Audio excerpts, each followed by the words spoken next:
President, as you saw the Senate Intelligence Committee has subpoenaed Don Jr., that's the Republican-led Senate Intelligence Committee. What do you make of that? Well, I was very surprised. I saw Richard Burr saying there was no collusion 2 or 3 weeks ago. He went outside and somebody asked him, no, there's no collusion. We found no collusion. But I was very surprised to see my son. My son's a very good person, works very hard.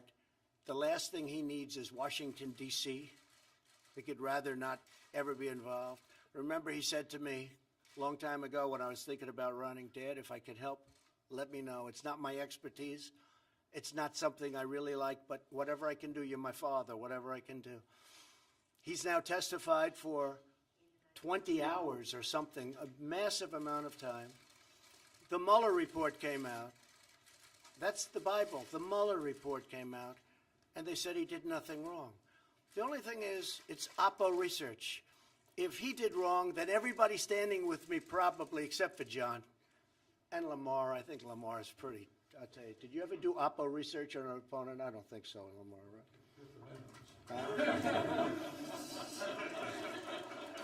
And I know John Barrasso never did opposition research because he's a fine, fine man. But I would say 99% of the rest of the folks. So they didn't, but what they didn't discuss is this woman that came in, who I watched her on the Today Show when it all started. Oh, I'm just an innocent.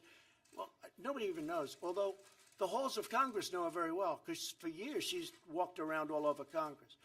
She came in and she left, supposedly, GPS Fusion, goes and meets for a short period of time with my son and some other people.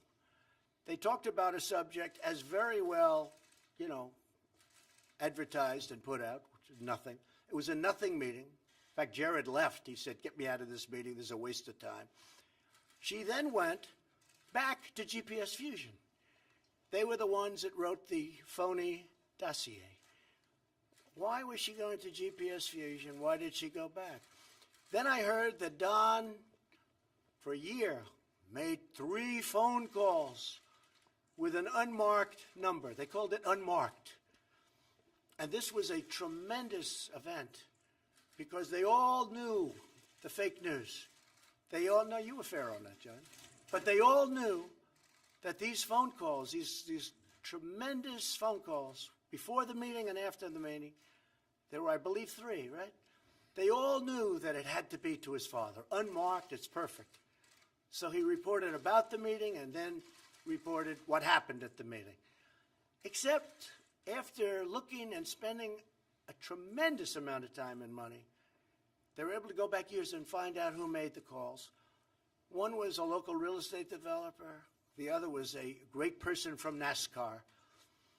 He took 2 of them, and a friend of Don's. This went on for a year and a half. John, you heard all about the phone calls to, obviously, the father, where I never knew about the meeting. But the phone calls to the father turned out not to be the phone calls. My son is a good person. My son testified for hours and hours. My son was totally exonerated by Mueller, who, frankly, does not like Donald Trump, this Donald Trump.